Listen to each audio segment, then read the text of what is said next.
Hi, I'm going to read this from what I wrote on Facebook in the afternoon of 28th of March 2020. Update about Rob. It's not good news and the prognosis is poor. Before reading this, if you or someone you know uses drugs, especially mixing them, get them help before it's too late and you have to grieve and mourn as I'm doing. Yesterday, I went down to Prince Charles by a private bus. Rob is in ICU too. He has something similar to the flu, but not coronavirus. But as he's emaciated, wasted, and his body organs age beyond his 38, nearly 39 years. No! Oi! Sorry, my dogs are just trying to escape. Any type of infection, mild or symptomless in a healthy individual, will kill him. Medical staff were trying to wake him up, and every now and then his eyes would open, but stare at nothing, no focus. If he wakes up, but that is a big if, they will remove his breathing tube, so please read on. This is what I've written on Facebook anyway. Today, his eyes are open, but they are empty, just staring.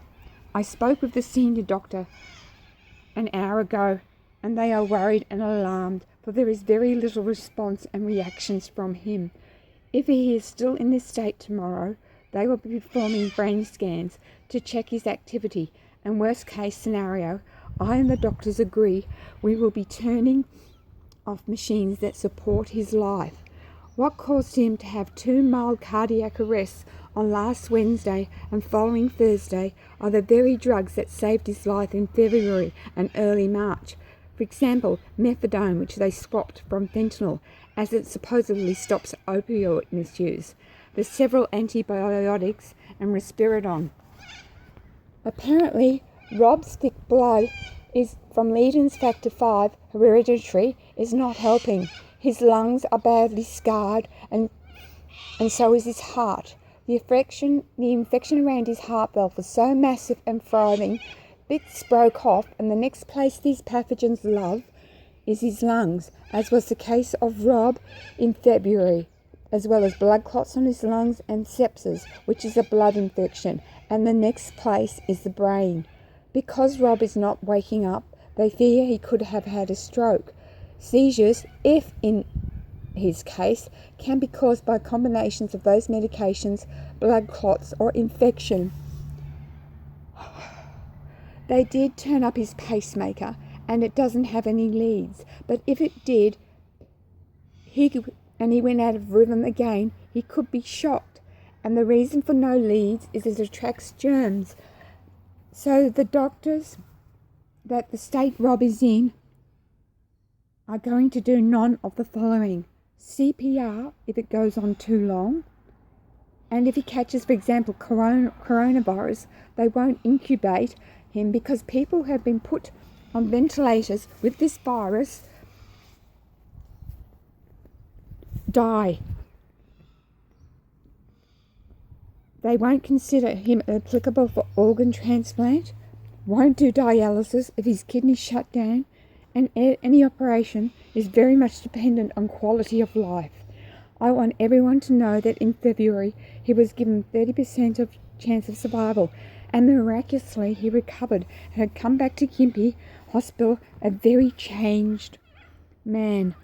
He treated me so wonderfully, so kindly, so lovingly. The thought of drug use repelled him. Every day I have broken down in tears. Since this niceness has happened, I'm not ready to say goodbye to my beloved of 16 years, but I'm now convinced he only came back to me from near death in February to show me he did love me and could be a good man, and he was. And now he has proven that he can die in peace. So I shouldn't be so selfish, asking his poor, broken, diseased, pain-riddled body to fight one more time and let him go. Although my heart is breaking, for when this man treated me well, it was the best any man had treated me. One more thing. In 1997, hold on please, while married to another man, before going to sleep that night, I asked to go 15 years in the future and dreamt perfectly of Rob. According to Rob, psychics had predicted me to him. I also felt told after a few years of us being together, he would die before 40.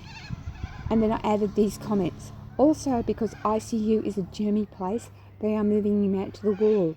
Also, unbeknownst to me, on the day, 25th of March, when he was wanting to be discharged after 8 weeks of hospitalisation, he tried unsuccessfully to call me via my Facebook Messenger. He goes into arrest at 1:30 while having a CT scan. Wish I'd been home to talk to him one last time with him. I had earlier seen him until noon when visiting hours were over and he was experiencing chest pain and wanted to go home. So noon was the last time we communicated, and he wouldn't give me a kiss because he didn't want me to catch whatever he came down with the day before. I have so many regrets. Hindsight is a wonderful thing. Lesson: cherish and treasure each day and love as best as you can. And then second post, the cardiac arrest where his heart went out of rhythm. Rob's blood can cause blood clots, and despite the use of warfarin and thinning his blood as much as possible, he could still get blood clots. I know there has been some harsh judgment of him, but his whole life he struggled. By 15 he was living on the streets until he met me and had a home. His girlfriend from his teenage years then deliberately hurt herself to lose the baby, so he has no offspring. Last 2 years has been very hard on us. He got extradited to Victoria on 21-year-old charges and jailed from July to September and came home in October as all were dismissed but a finable offence. Then this happened in February, and because the infection was so insidious, they don't know how long he had it, and it can make you into an evil, horrible person. So that explains a lot. And yes, I love him dearly with all my soul and all my heart.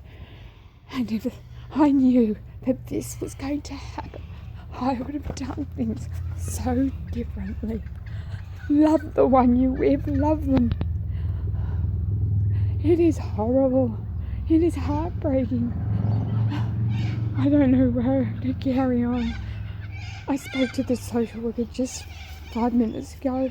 They said they're not at the stage of giving up on him just yet, but it's not good. Thank you for watching.